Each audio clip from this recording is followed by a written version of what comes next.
As I was about to leave my brother's restaurant, the female manager stopped me. "Miss, excuse me, but you haven't paid your bill." I looked at the unfamiliar face and thought that she was probably new and didn't recognize me. So I explained politely, "Just put it on the owner's tab. He knows me." The manager shot me a disdainful look. "Miss, this is a Michelin 3-star restaurant. We don't let just anyone run up a tab." She handed me a printed bill. I glanced at it. $50,000 for one meal, $3,000 for tableware maintenance, $5,000 for exclusive air purification, $10,000 for a VIP mood calming service fee, and a bunch of other ridiculous charges. I didn't even know my brother's place was such a scam. I couldn't help but laugh in disbelief. "I'm the owner's sister. If there's a problem, tell him to talk to me at home." But she just wouldn't drop it. "If you can't afford it, stop acting like you can. And don't act like you know Mr. Dennis either." I fired off a quick text to my secretary. "Tell my brother to either fire this manager or I'm pulling my investment. Miss, stop wasting everyone's time and just pay your bill." The manager's tone was sharp and condescending, as if she were already sure I was trying to score a free meal. A few curious glances came from the people around us. I frowned, not wanting to waste my time on something this ridiculous. I took out my phone to call my younger brother, Dennis White. All I got was a busy signal. I tried again, but still nothing. It was a work day. What could that brat possibly be doing? I put my phone away and looked at the pushy woman right in the eye as I repeated myself, word for word. I'll say it one more time. "My name is Teresa White. I'm Dennis's older sister. If you can't reach him, just check his account. My photo and information are all linked to his card." I thought that was the most direct and effective way to settle things. However, upon hearing my name, the manager didn't even bother to check. Instead, she burst into a loud laugh, drawing even more attention our way. She leaned in suddenly, lowering her voice so that only the two of us could hear. "Still playing pretend?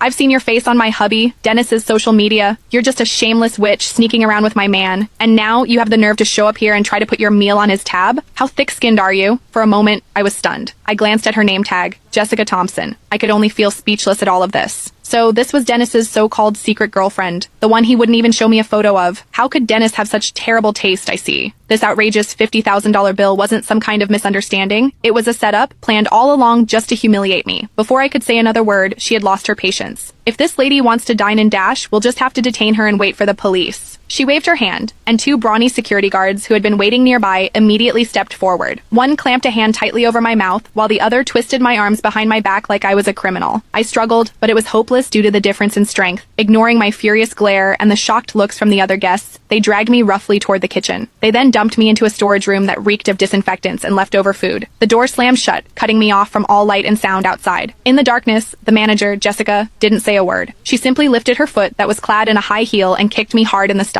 The pain was so intense that I curled up on the floor, my stomach churning. "Spending my man's money, huh? Trying to seduce him?" she screamed, her voice tinted by jealousy and rage. Standing over me, she ordered the two guards and said, "Beat her up and don't hold back." The two security guards were clearly on her side.